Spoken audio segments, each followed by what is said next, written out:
week, we are starting the second week of our Welcome Home series.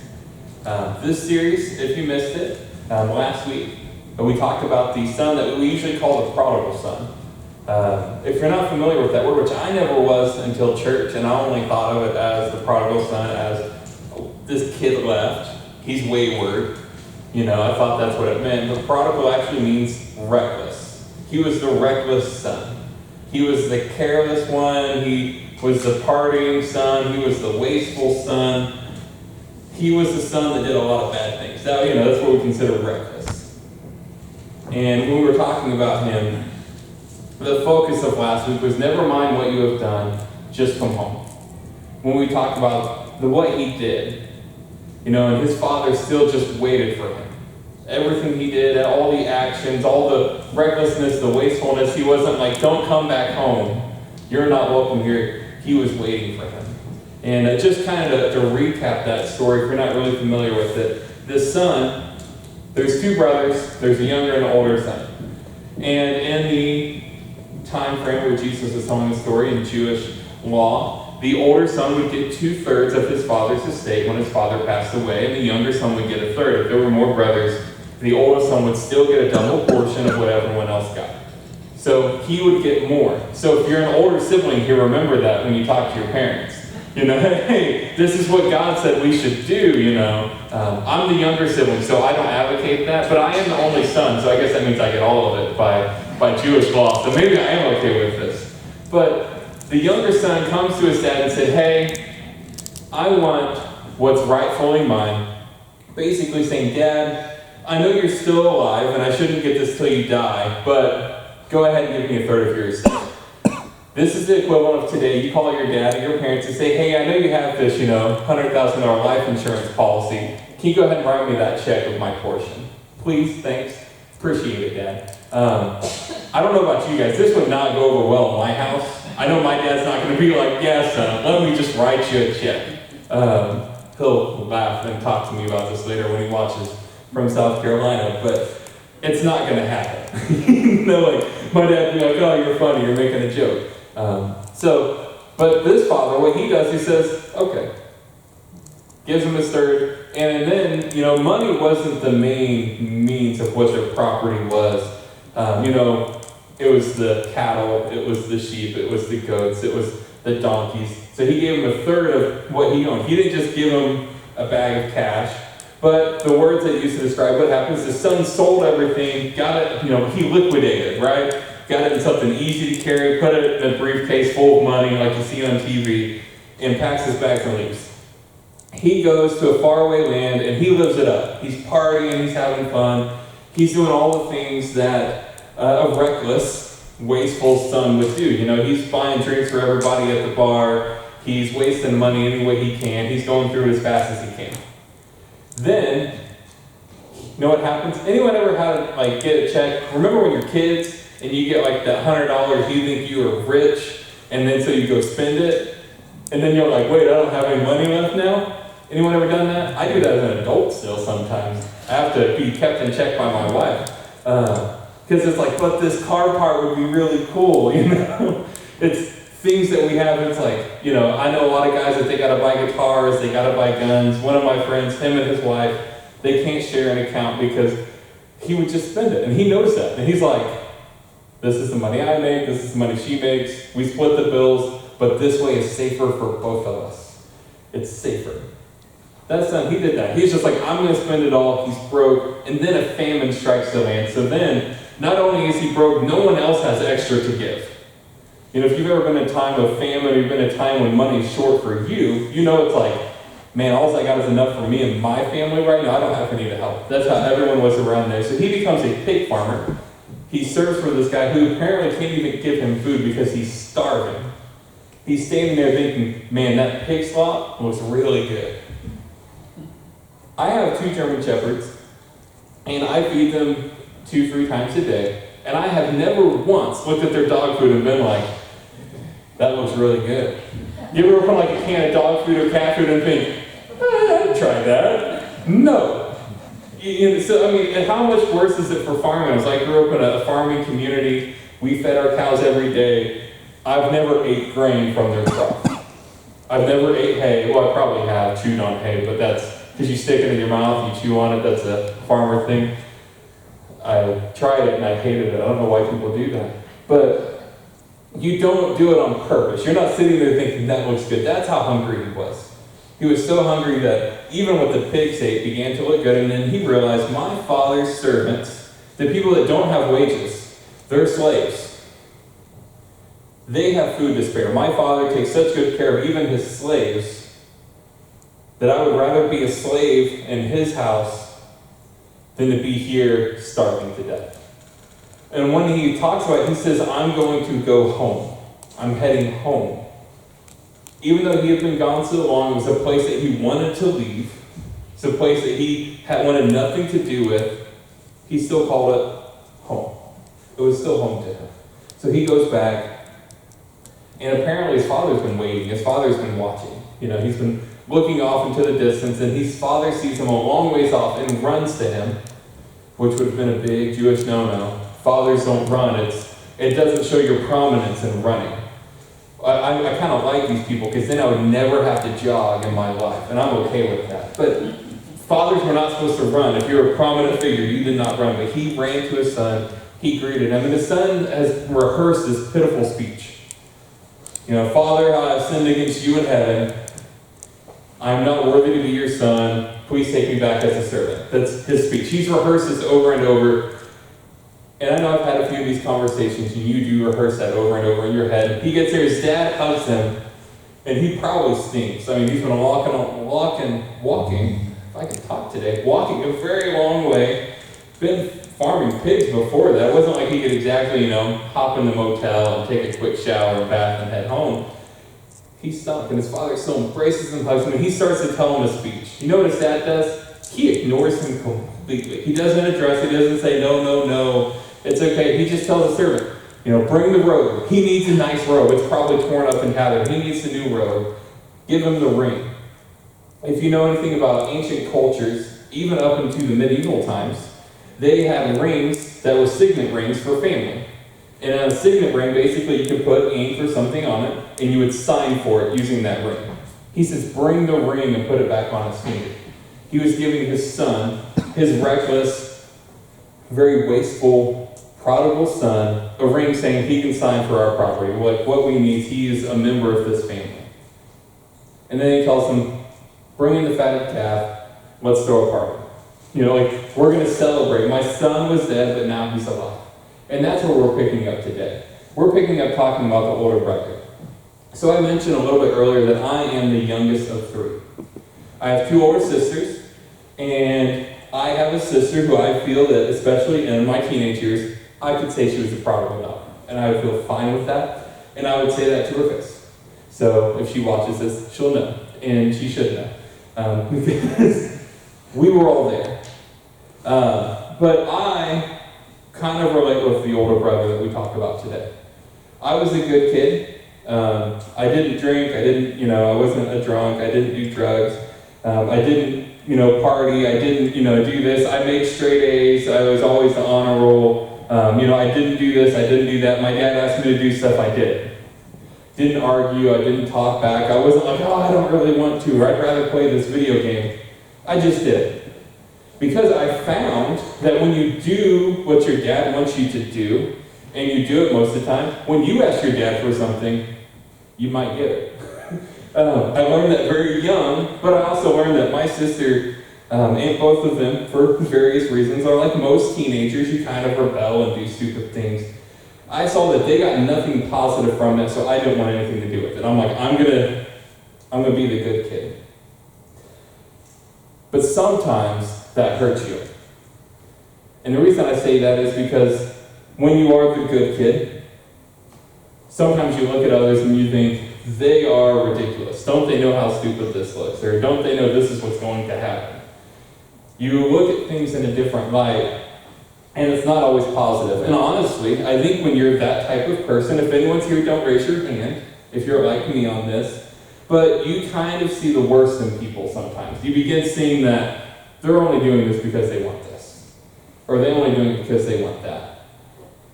And that's how I felt. And even as I became a Christian, and I kind of started seeing those things, it took years to break down those walls of this is how I've been forever. It took years for that to finally get down. But I always related with the older brother. And I have learned with time as a Christian and a pastor that one of the hardest things in the world is to stop being the prodigal son without turning into the older brother. It's one of the hardest things to leave a life of recklessness, of wastefulness, and you become, say you get saved and you're in the church and you've been in church for a little while, or even if you're not even in the Christian aspect, but maybe you're not a Christian.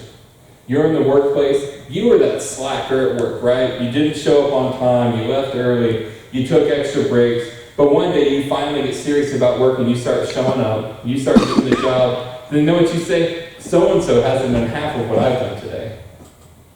It's easy for that to flip. And life as a Christian, it's easy for us to look at ourselves and we see someone who does the exact same things that we used to do and say, they're being ridiculous. One of the things that I think we're really good at as people in general is that if someone is different than us or someone is in a way that we don't approve of, we like to point it out. You know how I know this? Go somewhere, go sit in like a mall or the Tanger or whatever, and I want you to tell me if you think that if you hit your spouse, you elbow them or your friend and say, look what she's wearing, that looks ridiculous. Or she should not be wearing something like that. Or he shouldn't be doing that. How come his pants are around his ankles? Why is her skirt so tight? We say these things, and it is a form of us passing judgment on them. I grew up in the 2000s of rap music, so I will be the first to admit my pants were not always this high. They were not always here. And I remember my grandpa telling me, you guys didn't invent this, we did this in the 50s too. Like, this isn't new. We did the same thing, and he was in the Navy, and he's like, we would do it on the ship. He's like, that was just normal. You have your cigarettes rolled up in your white shirt while you're working, and your pants are a little bit low, and that's the culture then. But when we leave those type of things, we so quickly think, they look ridiculous. And that's just one area where we turn into the older brother, and we'll see more about him. Today's key scripture is Luke 15. It's verses 25 through 32. It will be on the screen as well. And it picks up right where we left off. Dad's throwing a party for the younger son who returned, who wasted everything of his third of the inheritance. And even if he wasn't a very wealthy father and he was just a farmer, he had servants, so he had at least some money because he had property to take care of. A third of that would still be a fair amount to waste. So let's go ahead and look at verse 25. And it starts, meanwhile, I always love that word, meanwhile, because it means we're switching to another perspective. Meanwhile, the older son was in the fields working. When he returned, he heard music and dancing in the house. And he asked one of the servants what was going on. I find this funny, again, as an older brother perspective. He wasn't even invited to this party, right? Like, he's just working in the field. He comes home. It doesn't say the servants went to get him and he came back to the house. He comes back. The father's so overjoyed, he didn't even think to send someone to the older brother. He's excited. He returned home. We're going to celebrate. So his brother walking back up to the house. He hears the music and the dancing. You ever been somewhere where you could, physically hear the dancing? It can be loud. But that usually means there's a lot of people. This wasn't like they were walking on wood floors and stuff. He heard the joy, the excitement as he was coming up to the house. And I just find that kind of funny because I never thought about that before, but it's like, he heard it, that's how he found out, and he's just like, asked one of the servants, what in the world's going on? Why are they partying without, I feel like that's really what he's saying. Why is there a celebration I didn't know about? If everything my dad has now is mine, then how come I didn't know about the party? Then, verse 27, this is the servant's response. Your brother is back. He was told, your father has killed the fattened calf. We are celebrating because of his safe return. The older brother was angry and wouldn't go in. His father came out and begged him. Just to stop there for a second. He was not happy his brother was back. He was angry and he wouldn't go in. Now this is a perfect example of what I like to call a temper tantrum, right? You ever seen one of those? You ever had a kid that does those? I was a perfect pouter, and Kristen was a pouter too, so I know when our son is born, we will probably have another pouter as well. So I can see the older brother, he's mad, they're throwing a party, I'm not invited, he was so wasteful, he came back, I'm not going in. So dad comes out, this very loving, gracious dad apparently from the first son, he comes out. Again, this would not be something that you would do if you were a respected person. This would not be a normal process in their time frame. So the father comes out and begs him, but he replied, all these years I've slaved for you and never once refused to do a single thing you told me to. And in all that time you never gave me even one young goat for a feast with my friends.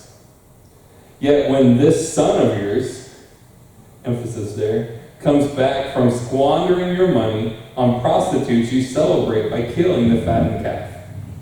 So the fattened calf is the most precious meat. So like whatever you think the best meat in the world is, if it's lobster or whatever, this would be the equivalent. And the goat is just kind of like having a roast with your friends. Like I don't know if you've ever ate goat, I did in Africa. It's a lot like roast, but not as tender. He's like, we just wanted to, get together with my friends, have a potluck, hang out, and we've never even done that. We've never even given that. But you take the choice meat, and you waste it on this son of yours. Now, again, if you have siblings, have you ever said something like that to your parents? When your sibling has done something foolish?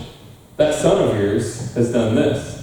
When I was in trouble or my sisters were in trouble, my parents would always refer to us as the other person's kid. Right? So if I did something stupid, my dad would be like, what has this son of yours done now? It's not our son, it's this son of yours. I catch myself doing that with Kristen, with our dogs even sometimes. What's your dog doing now? Like, why is he chewing on something? Or what's he chewing on? He's doing that. He's being passive aggressive, saying, I'm not even going to call him my brother. This son of yours has wasted everything. He has done this. But you're celebrating his reckless, wasteful life by killing the fattened calf.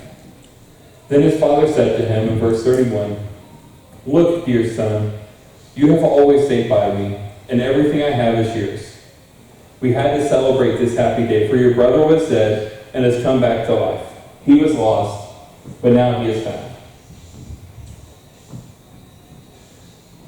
Dad doesn't even respond to the allegations. Again, he didn't respond to the younger brother when he was trying to talk to him and say, I've been so reckless. I've been wasteful. I know this. He doesn't respond to the older brother's allegations against the younger brother, though. He doesn't address he wasted his money on prostitutes. He doesn't say he's done this or he's done that.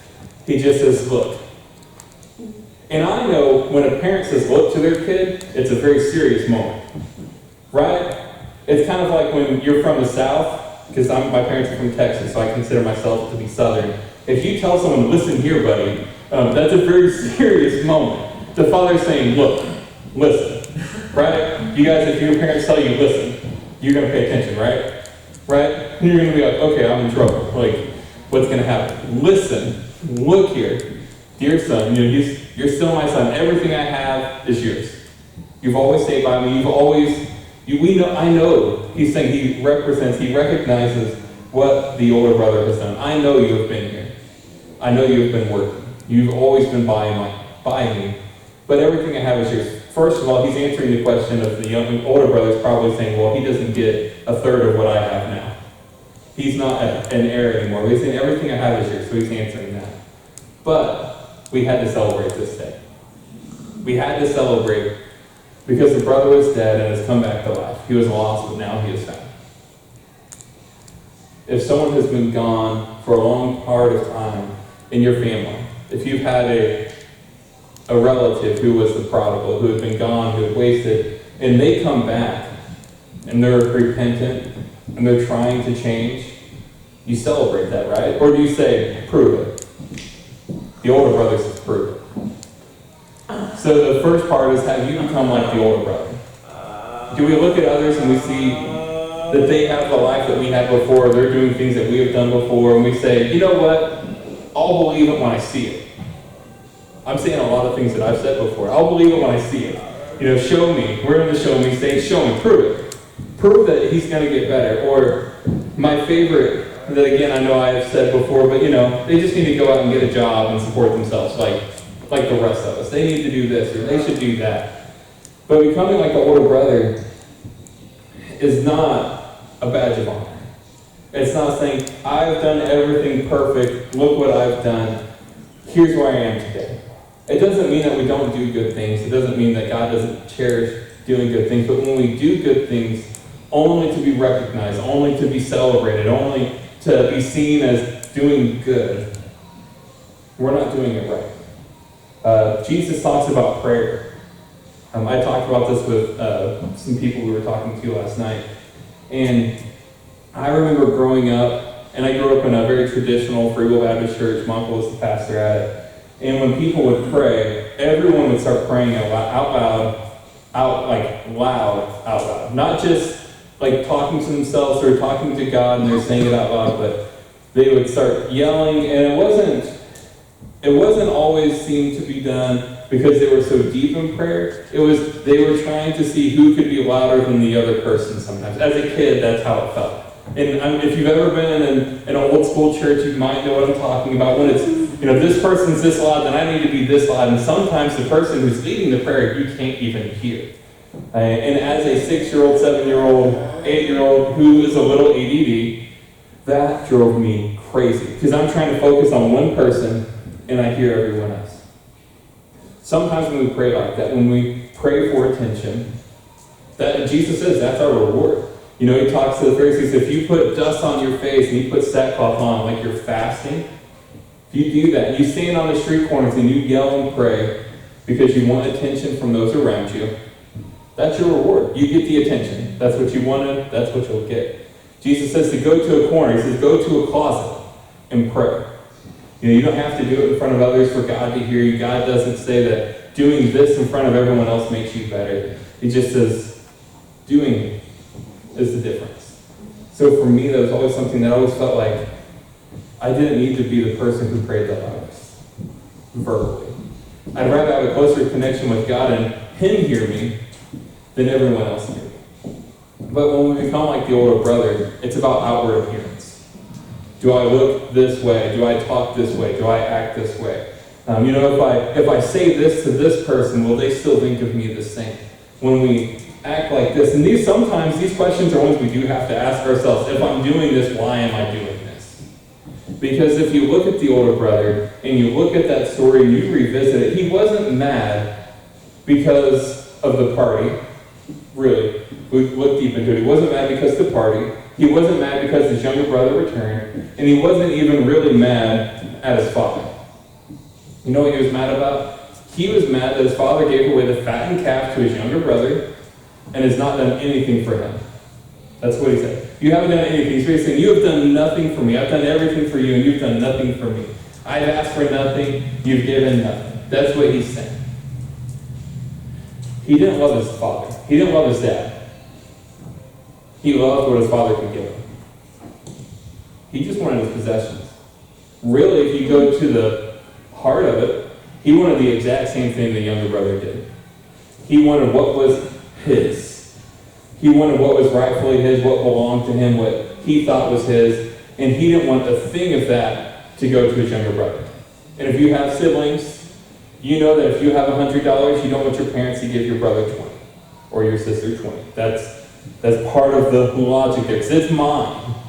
It's not yours, it's mine. You don't buy a birthday present for the other kid on your kid's birthday because that's mine. That's what the older brother is throwing a fit. And it's not because he loved the father, but he loved what he could give him. He wanted what he could get. And in the church, mostly in North America, 85% of people say they're Christians. Less than half of those are found in church on a regular basis. Less than half of those, is closer to a third, pray on a regular basis. So the question is, out of the 85% of people, who is probably a little lower now, closer to 80, say they're Christians, do they want what the Father can give them, or do they love the Father? Do we come to church? Do we serve? Do we do these things saying that hopefully I'll get a bigger house in heaven? That, I just want to go to heaven and I want to have, the big house on the hill, and I want to have, all the gold, and I want to things, and I want to, that guy that sat next to me in my pew, I want him to come see my house and see how big it is. Is that our motivation? I feel like so much of the time we do things because it's like, well, and we'll quote scripture. Well, our Father in heaven, He rewards those richly in heaven for what we do here, and what we do here, it's so double more in heaven. And we only do it so we can get more there. It's not about loving God. It's not about serving Him because of who He is. It's about serving ourselves with what we can get. So, what I'm challenging today is our motivation. Why do we do what we do? Do we come to church to serve, or to look to God and just to praise Him, to worship Him, to thank Him for what He has done? Or do we come to church thinking, I wonder what God can give me today? It doesn't mean that God won't give us things. It doesn't mean that God doesn't love us. Just as we see with the younger son and the older son, God loves both of them. The Father is the example of God. He chases those, He pursues those that have left. He waits for them, and He's patiently waiting. And when He sees them coming back, He meets them where they are. But He does the same for those that are sick and tired and in a rut, saying, I have done so much for Him.